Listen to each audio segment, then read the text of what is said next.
तालाब के जादुई पटाखे। एक छोटे से गांव में सुजाता नाम की एक बूढ़ी औरत अपने बेटे किशन और बहू रूपवती के साथ रहती थी। कुछ टाइम के बाद किशन के घर में रूबीना का जन्म होता है। रूबीना के जन्म से घर में चारों तरफ खुशी आ जाती है। तभी अचानक रूपवती की तबीयत खराब हो जाती है और रूपवती का स्वर्गवास हो जाता है। सुजाता और किशन बड़े ही दुखी मन से रूपवती का अंतिम संस्कार करते हैं। फिर कुछ दिनों के बाद सुजाता अपने बेटे से कहती है, बेटा अब कब तक रोते रहोगे? मैं भी बूढ़ी हो चुकी हूँ। मैं सोच रही हूँ कि तुम्हारी शादी कर दूँ। रूबीना को भी माँ मिल जाएगी। बेटा किशनपुर गांव में एक लड़की है राधा, जिससे तेरा रिश्ता पक्का कर देती हूँ मैं। ठीक है माँ, जैसी आपकी इच्छा। फिर कुछ दिनों बाद किशन और राधा की शादी हो जाती है। राधा अपने परिवार का पूरा ध्यान रखती थी। किशन भी राधा के साथ खुश रहने लगा। धीरे धीरे रूबीना भी बड़ी होने लगी। फिर कुछ दिनों बाद किशन के घर में राजू का जन्म हुआ। रूबीना अपने भाई राजू को बहुत प्यार करती थी और उसका पूरा ध्यान रखती थी। राजू अब बड़ा हो जाता है और किशन दोनों बच्चों को एक अच्छे से स्कूल में डाल देता है। किशन अपनी बेटी को बहुत प्यार करता था। यह देखकर राधा को बहुत जलन होने लगी। सुनो जी, बेटी को ज्यादा पढ़ा लिखा कर क्या फायदा? जाना तो उसने दूसरे ही घर है। ये क्या बोल रही हो? मेरी बेटी किसी बेटे से कम है क्या? राधा वहाँ से चली जाती है। वहीं दूसरी तरफ राधा का बेटा राजू घर से स्कूल जाता था, पर स्कूल नहीं पहुँचता। वह दिन भर अपने दोस्तों के साथ घूमता रहता। फिर एक सुबह की बात है। पिताजी। हाँ मेरी बेटी, बोलो। पिताजी, राजू घर से स्कूल तो निकलता है, पर स्कूल नहीं पहुँचता। वह दिन भर दोस्तों के साथ घूमता रहता है। किशन राजू को आवाज देता है, तुम स्कूल क्यों नहीं जाते? ये मैं क्या सुन रहा हूँ? पिताजी पिताजी, ये राधा आपको झूठ बोल रही है। माँ देखो, ये मुझे पिटाना चाहती है।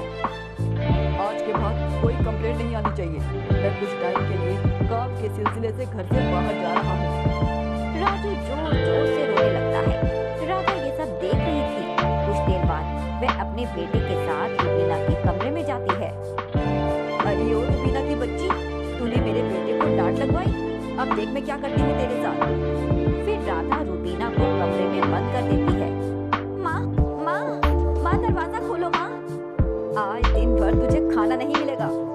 तभी सुजाता वहाँ आ जाती है और कहती है, अरे बहू, ये क्या कर रही हो? इस बच्ची को तूने बंद क्यों कर दिया? और किचन में ताला क्यों लगा रही हो? अरे ओ बुढ़िया, ज्यादा बोलेगी तो तुझे भी कमरे में बंद कर दूंगी। आज बुढ़िया, तुझे भी खाना नहीं मिलेगा। राधा और राजू सुजाता को धक्का देकर घर से बाहर चले जाते हैं। सुजाता रूबीना को कमरे से बाहर निकालती है। दादी दादी, तुम्हें चोट लग गई। फिर रूबीना दादी की चोट में मलहम लगाती है और सुजाता अपने बटुए से कुछ पैसे रूबीना को देती है। बेटी, तुम बाहर जाकर कुछ खा लो। ठीक है दादी। ऐसे ही टाइम निकलता रहता है और बच्चे बड़े हो जाते हैं। कुछ टाइम बाद दादी का भी स्वर्गवास हो जाता है। फिर कुछ दिनों के बाद दिवाली आने वाली थी। मामा, इस बार दिवाली में मैं ढेर सारे पटाखे खरीदूंगा। अरे बेटा राजू, ये ले पैसे और इनसे अपने लिए ढेर सारे पटाखे खरीद लेना। माँ, मुझे भी पैसे दे दो, मैं भी पटाखे खरीदना चाहती हूँ। अच्छा, तू भी पटाखे जलाएगी? चल भाग यहाँ से और घर की साफ सफाई में ध्यान दे। रूबीना उदास होकर वहाँ से चली जाती है। माँ तुम मुझे छोड़कर क्यों चली गई? तुम्हारे बिना मैं अकेली पड़ गई हूँ। मेरा कोई ध्यान नहीं रखता। फिर रूबीना पार्क चली जाती है और बेंच में बैठकर रोने लगती है। तभी उसकी सहेली इंदु आती है और रूबीना से कहती है, तुम क्यों रो रही हो? फिर रूबीना इंदु को सारी बात बताती है। सुनो रूबीना, गांव में बहुत से बच्चे हैं जिनको तुम ट्यूशन पढ़ा सकती हो। ट्यूशन की फीस से अपनी जरूरतों को पूरा भी कर सकती हो। ठीक है, ये तुमने अच्छा कहा, मैं ऐसा ही करूंगी। फिर राधा बच्चों को पढ़ाने लगी और ट्यूशन की फीस से अपने लिए ढेर सारे पटाखे ले आई। माँ जल्दी इधर आओ, ये देखो रूबीना ढेर सारे पटाखे लाई है। अरे करम जली, तूने घर में चोरी की? ये पटाखे कहाँ से लाई तू? माँ, मैंने चोरी नहीं की।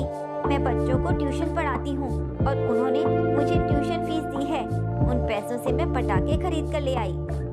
फिर राजू रूबीना के पटाखे छीनकर भाग जाता है और पास के तालाब में फेंक देता है। राजू, मेरे पटाखे मुझे दे दो। नहीं दूंगा, वे तो मैंने तालाब में फेंक दिए। रूबीना रोती हुई तालाब के पास जाती है। तभी तालाब से आवाज आती है, अरे कोई मुझे बचाओ, मैं पत्थर के बीच में फंसी हूँ। अरे रुको, मैं तुम्हारी मदद करती हूँ। फिर रूबीना पत्थर के नीचे फंसी मछली को बाहर निकालकर तालाब में डाल देती है। बेटी, तुम्हारा बहुत बहुत शुक्रिया, तुमने मेरी जान बचाई। बेटी, पर तुम इतनी उदास क्यों हो? फिर रूबीना सारी बात मछली को बताती है। बेटी, तुम चिंता मत करो, मैं अभी तुम्हें पटाखे देती हूँ। अब तक तो सारे पटाखे खराब हो गए होंगे। बेटी, तुम कहीं मत जाना, मैं अभी आती हूँ। फिर मछली तालाब के अंदर जाकर खूब सारे पटाखे लेकर आती है। ये मेरे पटाखे नहीं हैं। मुझे पता है ये तुम्हारे पटाखे नहीं हैं। मैं जादुई मछली हूँ। मैं तुम्हारे लिए जादुई पटाखे लाई हूँ। यह कोई आम पटाखे नहीं। तुम इन्हें जितना भी जलाओगी ये खत्म नहीं होंगे। क्या? जादुई पटाखे? जादुई पटाखे पाकर रूबीना बहुत खुश हो जाती है। शुक्रिया मेरे दोस्त। अपने घर पहुंचकर वह सारे पटाखे अपने कमरे में रखती है। तभी राजू की नजर पटाखों पर पड़ती है। रूबीना, ये पटाखे तू कहाँ से लाई? राजू, ये पटाखे कोई आम पटाखे नहीं, ये जादुई पटाखे हैं। जादुई पटाखे? तेरा दिमाग खराब हो गया क्या? नहीं नहीं राजू, मैं सच कह रही हूँ। मुझे तालाब में रहने वाली जादुई मछली ने ये पटाखे दिए हैं। फिर रूबीना सारे पटाखे जलाने लगती है, पर पटाखे खत्म ही नहीं होते। राजू ये देखकर हैरान हो जाता है और अपने पटाखे लेकर तालाब में चला जाता है। राजू जोर जोर से चिल्लाता है, मेरे पटाखे तालाब में गिर गए हैं, पर तालाब से कोई भी आवाज नहीं आती। जादुई मछली तालाब के अंदर से सब कुछ देख रही थी। राजू को बहुत गुस्सा आ रहा था। अरे ओ जादुई मछली, जल्दी से मुझे जादुई पटाखे दे दो। फिर जादुई मछली अपने आप को एक विशाल सांप में बदल लेती है। इतने बड़े सांप को देखकर राजू पूरी तरह डर जाता है। मुझे माफ कर दो, आज के बाद मैं रूबीना को परेशान नहीं करूंगा और ना ही मैं लालच करूंगा। राजू की बात सुनकर जादुई मछली को उस पर दया आ जाती है और वह उसे माफ कर देती है और दोबारा मछली के रूप में आ जाती है। ठीक है, तुम बच्चे हो इसलिए मैंने तुम्हें छोड़ दिया। जाओ, घर जाकर रूबीना के साथ दिवाली मनाओ। राजू घर लौट जाता है और रूबीना के साथ हंसी खुशी दीपावली मनाता है।